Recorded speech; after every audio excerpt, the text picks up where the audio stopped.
나의 최후의 승리의 날 멸류관을 받으리로다. 붉은 피로 물든 거친 십자가가 나의 눈앞에 존귀하는 나의 죄를 씻어 성결하시려고 주가 보혈을 흘리미세 낡고 거치는 십자가를 내가 극진히 사랑하니 나의 최후의 승리의 날 멸류관을 받으리로다.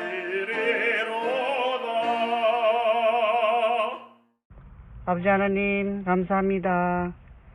이 안식일에 복 주시옵시고 또한 수많은 날들을 지금 아버지 성전에 가서 예배드리지 못함을 아버지께서 아십니다.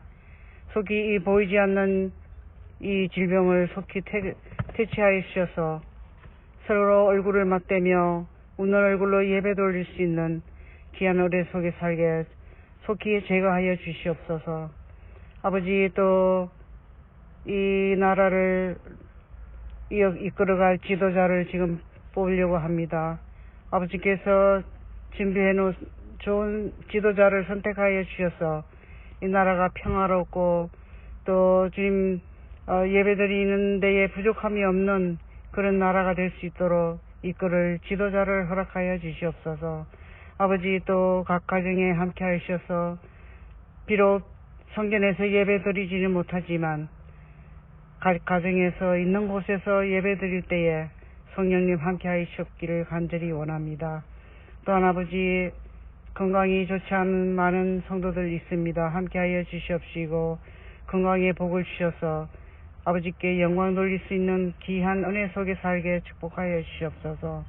모든 말씀을 예수님 이름 받들어 간절하게 기도드리옵나이다. 아멘.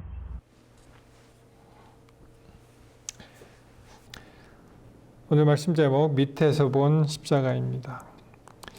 여러분, 현대인이 두려워하는 5가지가 있습니다. 현대인이 두려워하는 5가지. 무엇입니까? 어떤 게 있을까요? 한번 보시죠.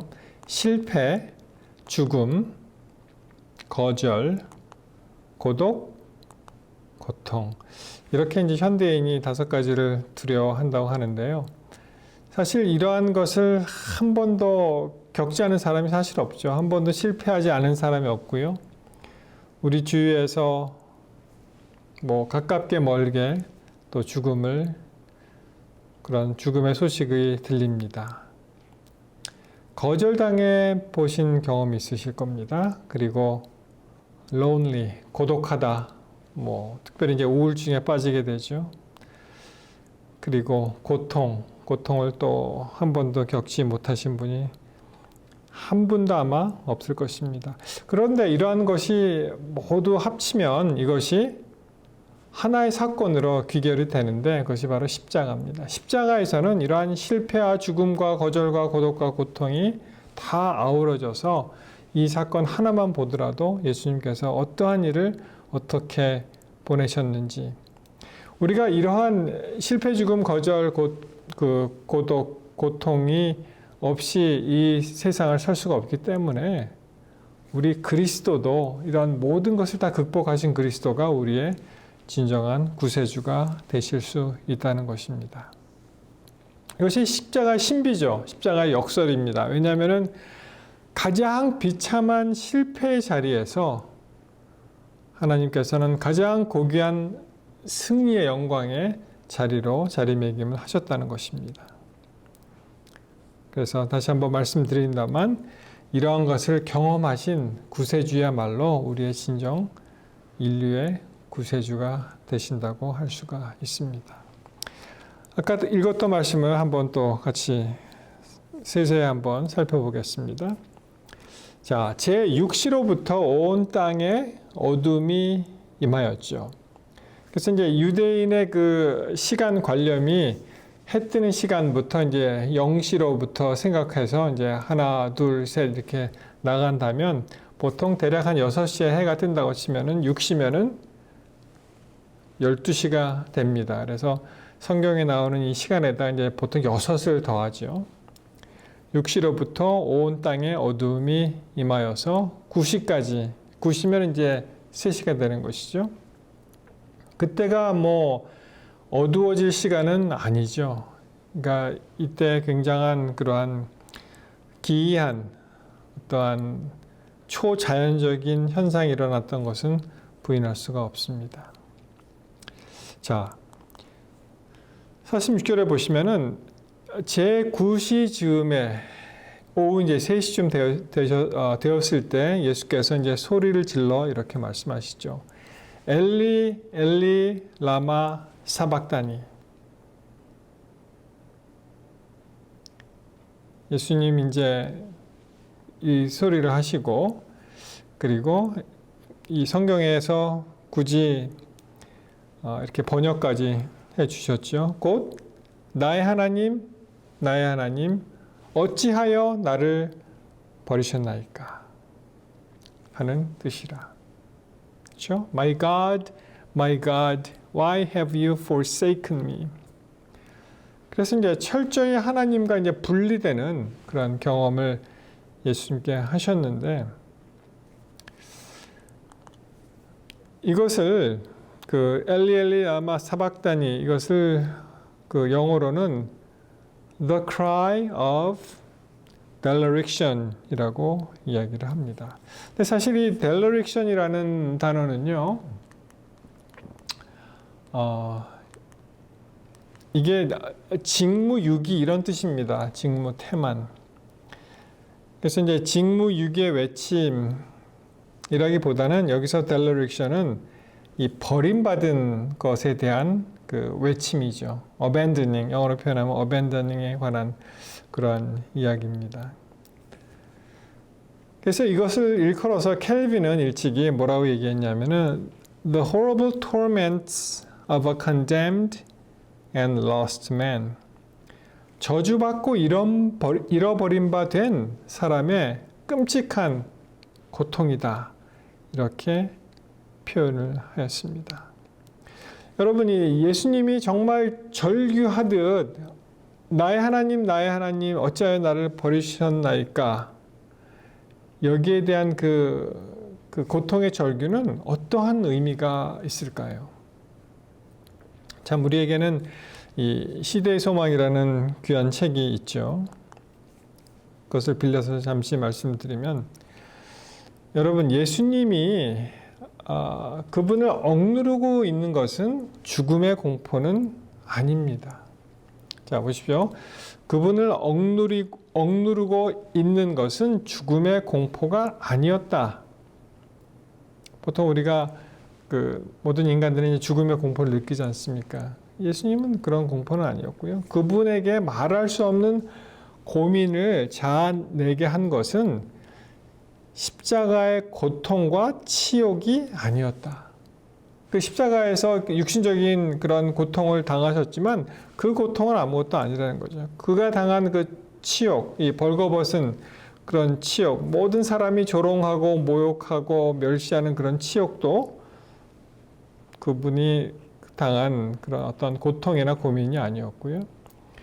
그리스도께서는 고통 당하는 자 중에 제1인자이셨으나 그분의 고통은 죄의 유해성을 느끼는 데서 오는 고통, 인간이 죄에 익숙해 있기 때문에 죄의 흉악성을 알지 못한다는 것을 아시는데 오는 고통이었다.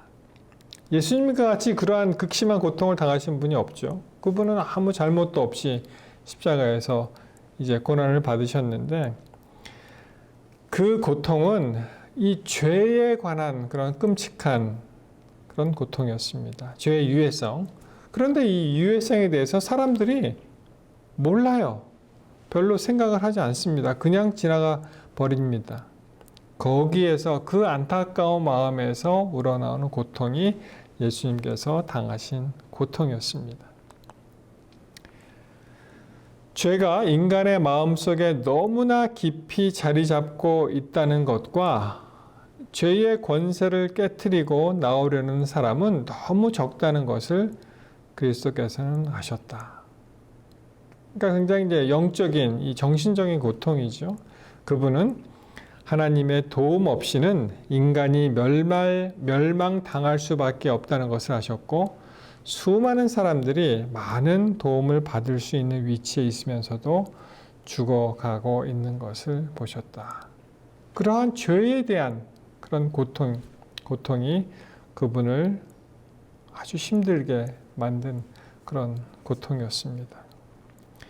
여러분, 이러한 것을 이제 읽게 되면은 우리가 예수님 생각하면 다시는 죄를 범할 수가 없죠. 왜냐하면 예수님을 다시 십자가에 못 박을 수가 없기 때문에 그렇습니다. 자, 계속 보시겠습니다. 사단은 맹렬한 유혹으로 예수님의 마음을 쥐어짜듯이 괴롭혔다. 사단이 계속 괴롭히는 것입니다. 이 심리적인 갈등을, 왜 네가 죽어야 되느냐, 그렇죠? 하나님은 너를 버리셨다. 뭐 이런 굉장히 정신적인 고통으로 이제 괴롭혔습니다. 구주께서는 무덤의 문을 꿰뚫어 보실 수 없었다. 그분이 정복자로서 무덤에서 나오리라는 희망이 주어지지 않았고, 아버지께서 그 희생을 간합하셨다는 말도 그분에게 들려오지 않았다. 철저한 분리를 경험한 것입니다. 하나님께서 어떤 언질도 주지 않으시고, 내가 이제 죽으면 다시 일어날 수 있다는 그런 보장도 받으신 적이 없고, 하나님께서는 철저하게 함구하셨죠. 하나님께서는 죄를 심히 미워하시기 때문에 그분은 하나님과 영원히 분리되지는 않을까 두려워하였다. 그래서 예수님께서 고통받고 두려워하신 것이 어떤 것이었습니까? 이 죄 때문에, 죄로 인한 하나님과의 영원한 분리, 그것이 그를 그렇게 힘들게 하였던 것입니다. 그래서 예수님께서는 심장이 파열해서 돌아가셨다고 했잖아요. 자, 다음에 보시겠습니다. 그리스도께서는 범죄한 인류를 위하여 자비가 더 이상 탄원하지 않게 될 때에 죄인이 느끼게 될 고민을 느끼셨다. 이제 이것이 수포로 들어가면 끝이잖아요. 더 이상은 희망이 없습니다. 그러한 고민, 그러한 고통, 그러한 중압감이 있으셨습니다. 그분이 마신 잔을 그처럼 쓰게 하고 하나님의 아들의 심장을 파열시킨 것은 인류의 대속자이신 그분에게 아버지의 진노가 쏟아지게 만든 죄에 대한 의식이었다. 바로 그것입니다. 여러분, 예수님의 신학자들은 이렇게 얘기합니다. 예수님의 이 경험하신 죽음은 두 번째 죽음의 그 경험을 하신 거다. 이렇게 얘기합니다. 무슨 말이냐면, 우리가 이 세상에 살면서 다 죽음의 개념이 첫 번째 죽음이잖아요. 그리고 이제 예수님 재림하실 때 누구나 다 부활합니다. 그리고 의인은 이제 하늘로 올라가게 되고, 악인은 영멸, 더 이상 이제 그 희망이 없는 것이, 더 이상 이제 삶이 없는 것입니다. 다시 그들이 죽게 되는 그 죽음, 그러면 더 이상 없잖아요. 끝이잖아요. 그 죽음을 극복하신 분이 우리 예수님이세요. 맞습니까? 수많은 사람들이 뭐 간혹 그 TV나 이제 뉴스 매체를 통해서 죽었던 사람이 다시 일어났다, 이런 그런 일이 뭐 있습니다. 며칠 전에도 어떤 영화를 이제 버렸는데, 영화가 이제 죽은 걸로 이제 알고서 그를 아마 그 영안실 이런데 이제 냉동 보관을 했겠죠. 이제 냉장고에 넣었는데 그 아이가 살아났다는 거예요. 그래서 의사들이 굉장히 깜짝 놀랐다 그런 이야기를 들은 적이 있습니다. 뭐 그 외에도 많은 경우에 뭐 어떤 분은 그 예를 들어서 이제 묻히기 직전에 이제 막 내가 살아있다는 걸 다 알린 사람도 있고 하여튼 의사가 사망 선고를 내림에도 불구하고 간혹 살아나는 경우가 있죠. 그렇지만 이 예수님의 죽음은 제2의 사망을 극복하신 죽음이라고 이제 생각을 합니다. 그러니까 예수님이 그렇게 하나님과 분리되는 그것을 그렇게 두려워하지 않으셨겠습니까? 그렇죠? 자, 계속해서 47절 보시겠습니다. 거기 섰던 자 중 어떤 이들은 듣고 가로되 이 사람이 엘리야를 부른다 하고 그 중에 한 사람이 곧 달려가서 해융을 가지고 신 포도주를 머금게 하여 갈대에 깨어 마시우거늘. 자, 거기서 그렇게 그럼에도 불구하고 믿지 않는 사람들이 있었죠. 이 엘리야를 부른다는 거 한번 보자 뭐 이런 뜻 아니겠습니까? 그리고 또 이 조금의 고통을 달래주기 위해서 해융, 이 스펀지에 신 포도주 그것을 이제 예수님께 드렸는데 뭐 예수님은 그것을 받지 않으셨죠. 자, 그 다음에 그 남은 사람들이 가로되 가만두어라 엘리야가 와서 저를 구원하나 보자 하더라. 참 그렇게 끝까지 마지막 순간까지도 완악하게 마음을 돌리지 않는 사람이 있습니다. 한번 보자. 엘리야가 와서 저를 구원하나 한번 보자. 그렇게 얘기하는 것입니다. 자, 50절에 이제 드디어 예수님께서 돌아가시는 장면을 이렇게 표현합니다. 예수께서 다시 크게 소리를 지르시고 영혼이 떠나시다. 그렇게 표현을 했습니다. 그 다음에 굉장히 이제 초자연적인 현상이 이제 일어나게 되는데요. 51절에 보시면 이에 성소 휘장이 위로부터 아래까지 찢어져 들이대고 무슨 말입니까? 여러분 이 성소의 휘장, 성소와 지성소를 이제 가로막고 있는 이 휘장이 자연스럽게 찢어지려면은 아래서부터 위로 찢어져야죠. 이렇게 밑에서 이제 사람이 이렇게 잡으면 아래서부터 위로 찢어지는데 반대입니다. 위에서부터 아래까지 찢어졌다. 위로부터. 그러니까 어떻게 됩니까? 이것이 초자연적인 그런 현상이 되는 거죠. 영어로도 보시면 at the moment the curtain of the temple was torn in two from top to bottom. 여러분 이 예수님 돌아가시는 그 장면을 보시면 많은 사람들이 여기서 부활을 하지요. 마치 예수님의 죽음으로 우리가 부활, 다시 살 수 있다는 것을 상징적으로 나타내 주기 위해서 무덤들이 열리며 자던 성도의 몸이 많이 일어나대. 그래서 무덤이 열리고 여기서 자던이라는 표현은 이제 죽었다는 사람이죠. 죽었던 그 성도들의 몸이 많이 일어나되 예수의 부활 후에 저희가 무덤에서 나와서 거룩한 성에 들어가 많은 사람에게 보이니라.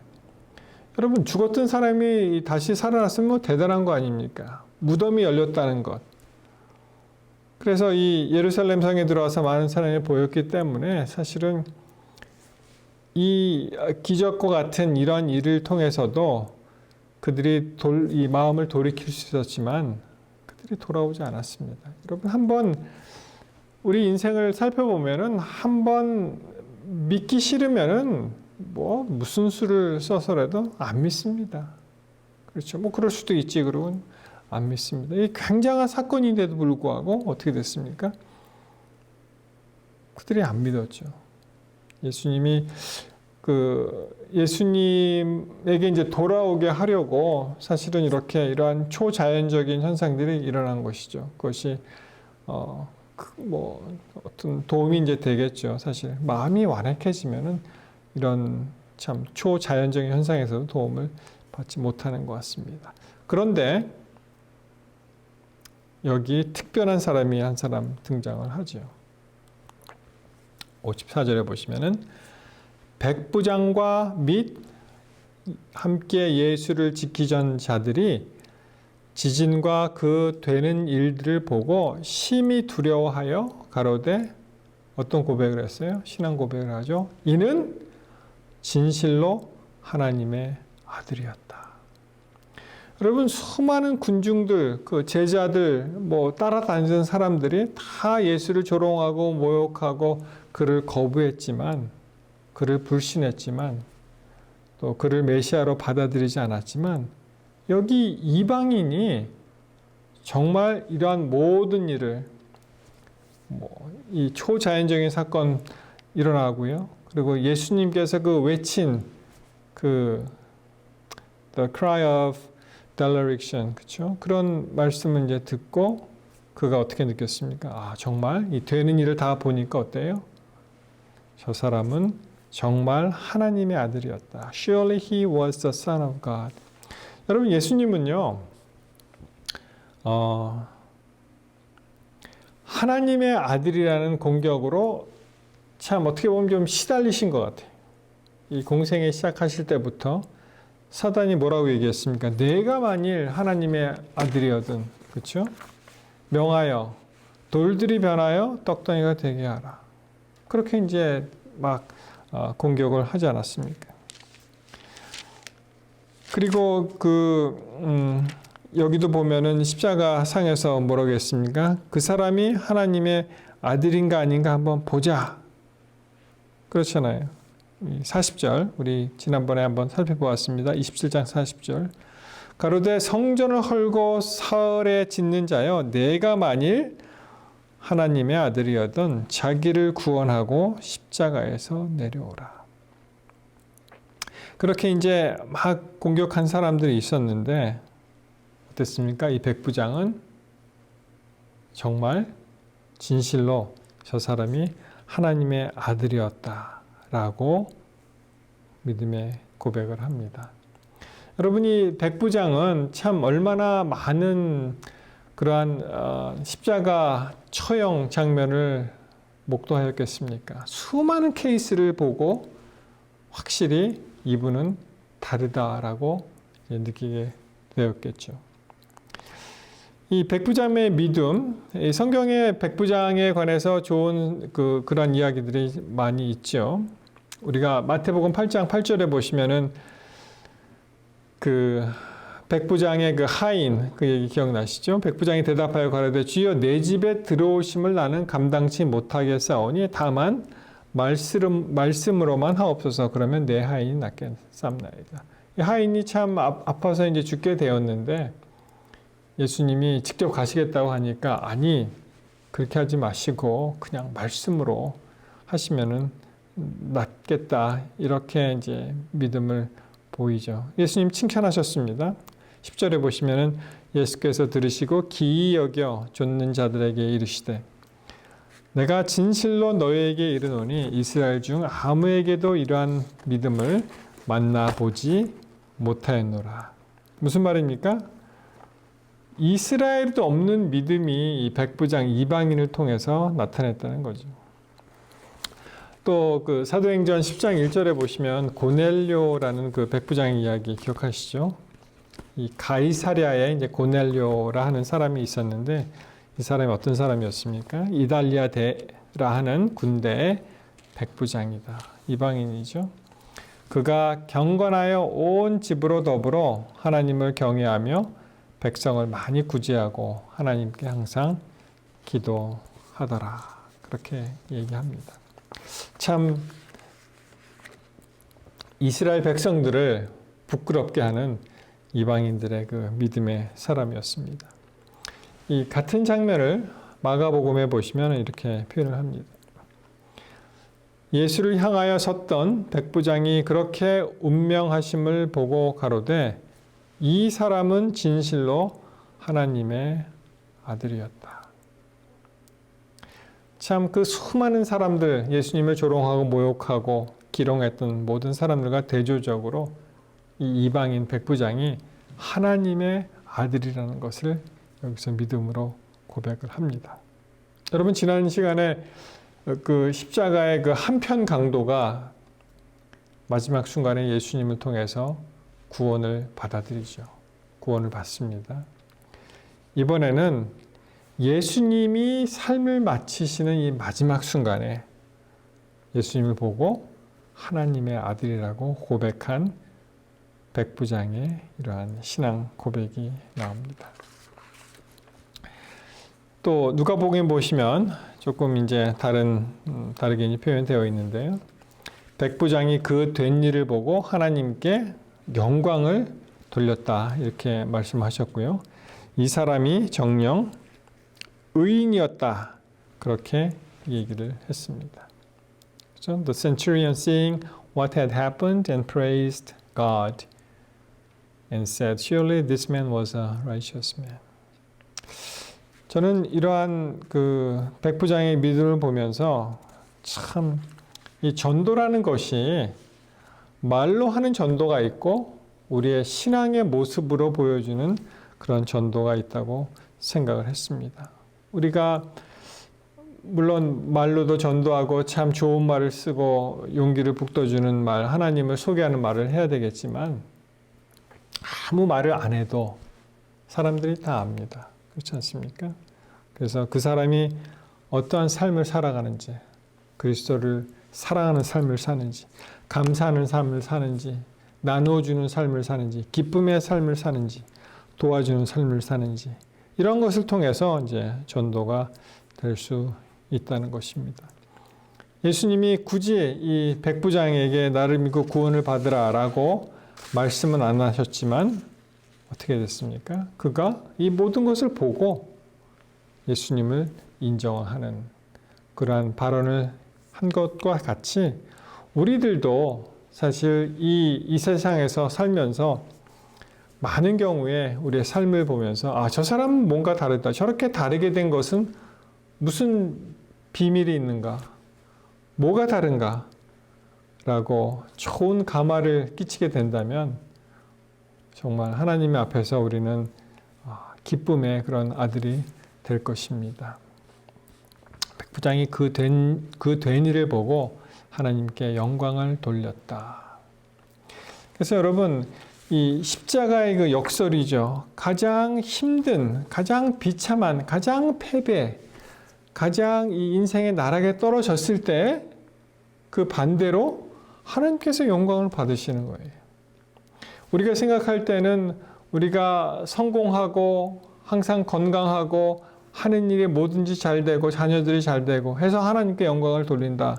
뭐 그 말도 틀지는 않습니다만 그럼에도 불구하고 우리가 가장 낮은 자리에 임했을 때 그때도 하나님께 영광 돌릴 수가 있다는 것입니다. 우리가 어떠한 원치 않은 질병으로 쓰러졌을 때 또 우리의 모든 것이 잘 안 되고 사업이 망했을 때 그럼에도 불구하고 우리는 예수님께서 십자가에서 하나님께 영광을 돌리실 수 있는 것과 마찬가지로 그 가장 낮은 자리에서도 하나님께 영광을 돌릴 수가 있다는 것입니다. 여러분 기억하십시오. 우리의 삶이 항상 순탄하고 정말 순풍의 그 돛단대와 같이 그렇게 항상 그런 일로 지낼 수는 없을지라도 그럼에도 불구하고 우리에게는 여전히 우리의 가장 힘든 때에 하나님께 영광을 돌릴 수가 있는 것입니다. 사실 생각해 보면은 우리의 그 영적인 삶에 있어서 우리가 가장 힘들고 가장 어려운, 가장 비참했을 때, 가장 비천한 자리에 내려갔을 때에 가장 어떻습니까? 하나님을 붙잡고 하나님께 울며 그분께 매달리고 우리의 전 인생을 하나님께 드릴 수가 있었던 것을 우리가 기억합니다. 우리의 신앙이 그때 가장 빛나는 그러한 영광의 순간이 있었음을 우리가 고백할 수 있습니다.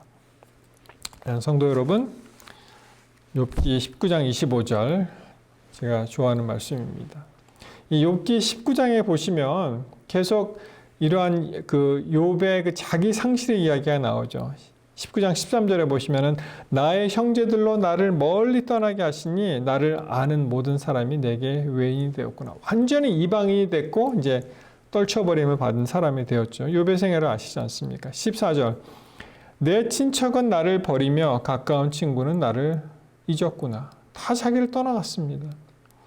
나의 19절, 나의 가까운 친구들이 나를 미워하며 나의 사랑하는 사람들이 돌이켜 나의 대적이 되었구나. 이제 어떠한 사람들과 함께 갈 수가 없는 그러한 비참한 그러한 어려운 상황이었지만 그가 뭐라고 고백합니까? 25절에 내가 알기에는 나의 구속자가 살아계시니 후일에 그가 땅 위에 서실 것이라. 사랑하는 성도 여러분, 우리가 지금 참 여러 가지 다른 형편 가운데 어떠한 어려움으로 각기 다른 모양으로 좀 힘들게 살아가고 있는데요. 그럼에도 불구하고 우리가 예수님 안에서 우리의 믿음을 굳건히 하고 지금은 이렇게 참 어려운 일이 있지만 어떻게 해요? 내가 알기에는 나의 구속자가 살아계시고 예수님이 살아계시니까 그분이 후일에는 이 땅에 서실 것인데 우리 예수님 다시 오시는 것을 우리가 믿게 되시기를 바랍니다. 그래서 누가 무슨 소리를 하든 우리의 처지에 비관하지 않고 그것이 가장 인생의 끝없는 나락에 떨어진 그런 가장 밑바닥 인생에 우리가 있을지라도 어떻게 할 수 있습니까? 그럼에도 불구하고 우리가 용기를 내어서 믿음을 더욱 굳건히 해서 우리는 하나님 앞에 겸손히 나아갈 때 하나님께서는 우리를 사용하시고 쓰시고 높이시고 그분께서 영광 받으실 줄 믿습니다. 그러한 귀한 그 소망을 이 시간에 함께 나누면서 우리 다시 한번 그리스도의 십자가의 희생을 감사하고 또 우리의 모든 삶을 주님께 바치게 되기를 바라면서 말씀을 마치겠습니다. 이렇게 기도하시겠습니다. 사랑의 하나님, 오늘 그리스도의 십자가를 묵상하면서 그 놀라운 사랑에 다시 한번 감사드립니다. 우리의 죄를 모두 짊어지신 주님, 우리가 겪는 실패와 죽음과 거절과 고통과 고독 이런 것을 이미 우리 주님께서 짊어지신 것을 우리가 생각하고 감사합니다. 주님, 주님의 승리로 우리의 승리가 되시니 또한 감사합니다. 앞으로의 모든 생애도 우리 주님과 함께 할 수 있도록 도와주시옵소서. 아버지 하나님의 무한하신 사랑에 다시 한번 감사드리오며 우리를 죄에서 구원하신 그리스도 예수의 이름으로 간절히 비옵나이다. 아멘.